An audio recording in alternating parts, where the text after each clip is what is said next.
Kaixo, gaur funtzioekin hasiko gara lanean. Eta hasteko galdera bat, zer da funtzio bat?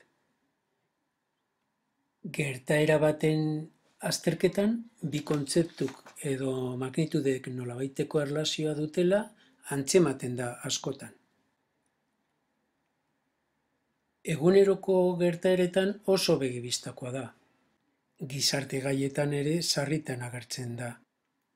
Fizikan eta geometrian ere bi magnituden arteko erlazioa sarritan agertzen da.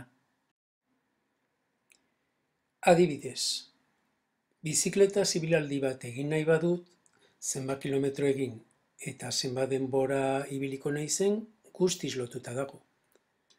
Kontutan izan da normalean eramaten dudan abiadura, noski. Fruta, barazkia, haragia edo gazta erostera banoa, erosiko dudan kantitatea eta kobratuko didatena ere lotuta dago. Eta mugikorrez dei batean ematen dudan denbora, eta deiagatik kobratuko didatena lotuta dago. Edo populazio baten evoluzioa denboran zehar. Aztertu nahi badugu, denbora eta biztanle kopuruen arteko erlazioa zehaztu beharko dugu. Egoera fisiko eta geometriko askotan, bi magnitudenen arteko erlazioa zehaztuta geratzen da formula matematikoen bidez. Esate baterako, esfera baten volumena eta bere radioa, volumen zehatzeko zilindro baten altuera eta oinarriaren erradioa.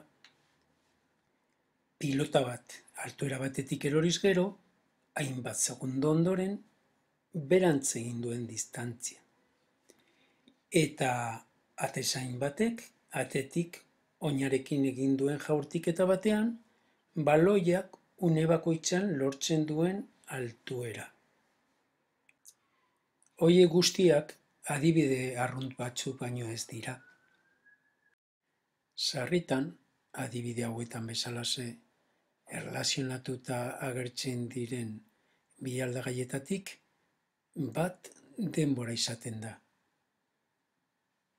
Eta magnitude hau denbora kontrolaezina da, beti aurrera eta aurrera egiten duelako. Aldagai askea du izena.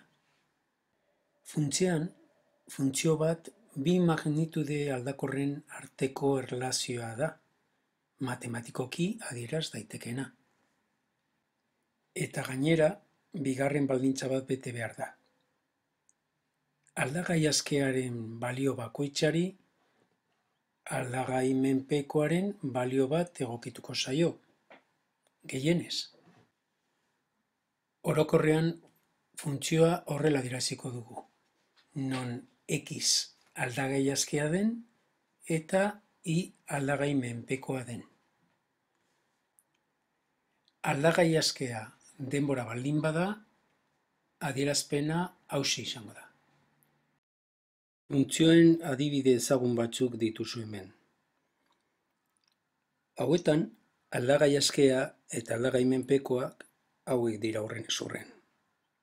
R eta V, L eta A, T eta S, T eta S berriz. Hala ere, GeoGebran, funtzio bat grafikoki adierazteko, X eta Y aldagaiak erabiliko ditugu beti. Orduan, esate baterako, lehenengo funtzioa adierazi nahi badugu, horrela idatziko dugu.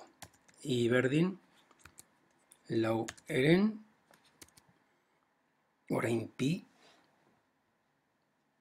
faktoria hemen aurkituko dugu, eta X berriru idatziko dugu. Enter sakatuta hor daukazu adierazita. Grafikari kolore aldatzeko, grafikaren gana joan, eskumako botoia, sakatu, propietatetan kolorea aukeratu dugu, kolorea jarriko dugu. Hortxe daukagu kolore horrekin. Hemen ditugun adibidetan funtzio bakoitzaren adierazpen analitikoak eta bere grafikak bat datoz kolore aldetik.